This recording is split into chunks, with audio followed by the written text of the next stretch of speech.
izin kita generasi ketiga. Generasi ketiga. Nah, waktu kita bercerita sedikit di Kampung Panawan ini, dulu tahun 2009 itu kita baru ada 2 pengrajin. Nah, alhamdulillah kita setelah ada pembinaan dari yayasan sama BUMN, ikut serta dari pemerintah juga, kita dibina dari awal sampai jadi kain, proses jadi apa? Dibina untuk dilatih, Bu. Awalnya kan dulu kita di daerah ini cuman bikin putihan aja, Bu. Putihan. Warna putih.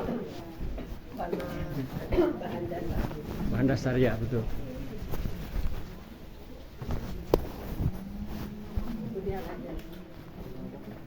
Nah, ini seperti ini, Bu. Awalnya kita dulu tahun 2009 ini bikin seperti ini. Ya, dijual untuk ke para pengrajin batik-batik yang ada di Cirebon gitu, seperti ini. Nah, setelah kita dibina, alhamdulillah kita sekarang beraneka ragam juga dari hasil pembinaan itu, dan pengrajin juga kita alhamdulillah dari 2 kelompok sekarang jadi, maaf Pak Bu ya, dulu sebelum Covid kita ada 15 kelompok. Nah, sekarang baru 5, Bu, baru 5 kelompok. Anggotanya dulu, betul Ibu, dulu anggotanya sekitar 105. Nah, setelah Covid kita bertahan di 30 orang, Bu, sekarang. Orang sini tapi. Orang sini. Izin kita memberdayakan warga sekitar, Ibu. Nah, seperti itu. Nah, untuk kelanjutan ininya mungkin Pak Haji Amin, senior kita, lebih paham di tenun wilayah Garut. Kemukakan saya mungkin ditunjuk oleh teman-teman sebagai ketua persaudaraan perajin tenun Garut yang disingkat PPTG gitu kan. Nah, saya juga sebelumnya mengaturkan terima kasih terutama kepada Bapak Haji Komar yang telah membantu menyelesaikan terbentuknya persaudaraan pertenun Garut itu gitu kan. Atas inisiatif dan bantuan beliau, alhamdulillah kita mendapatkan badan hukum, sudah berbadan hukum gitu kan. Nah, sementara anggota di Kabupaten Garut di petenun sudah yang bisa dikatakan bukan besar, Bu ya, yang sudah mempunyai pegawai-pegawai ada kurang lebih 10 perusahaan, 10 pengrajin. Di luar itu juga mungkin ada beberapa yang di rumah masing-masing ada yang mempunyai 2 atau 4 alat gitu kan. Nah, kurang lebih alhamdulillah Garut itu sekarang sudah menjerap 600 petenun sudah ada kalau dikumpulkan. Itu dari beberapa dari 10 kelompok itu gitu kan. Nah, saya berterima kasih sekali dengan kedatangan ibu-ibu sini sekarang itu, jadi memberikan support bagi kami. Karena batik itu setelah ditenunkan kapas, dipintal segala jadi kain, baru orang membatik. Nah, tapi kepandaian orang menenun itu sebetulnya jauh lebih tinggi daripada orang membatik. Karena orang menenun itu menghitung, walaupun dia nggak sekolah, hitungannya itu ada di dalam otak. Maaf ya Pak Hendar ya.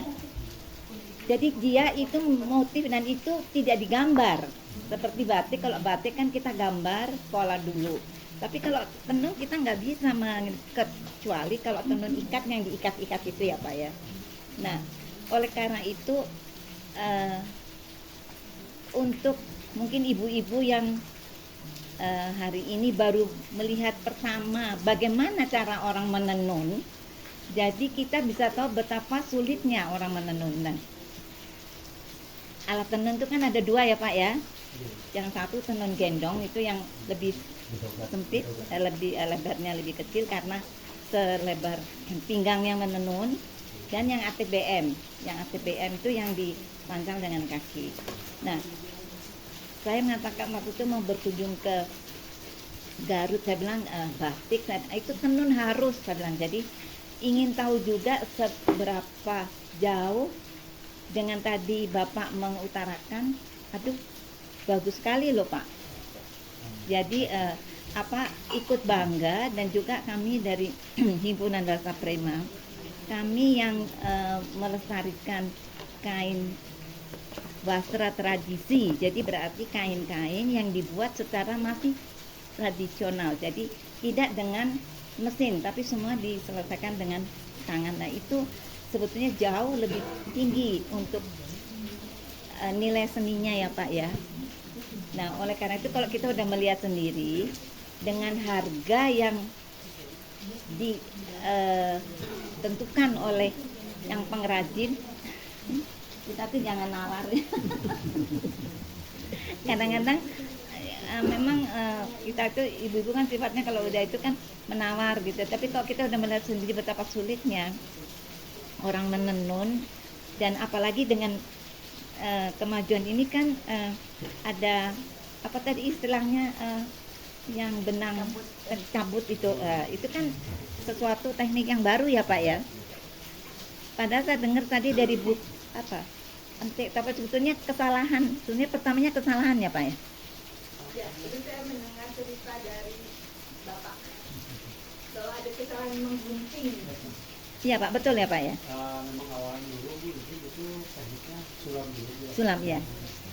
Ya ya. Karena memang dari kesalahan dulu, satu kita dikembangin sama teman-teman juga kayak Pak Amin, Kak Isam, Pak Lagi, sama teman-teman yang lain.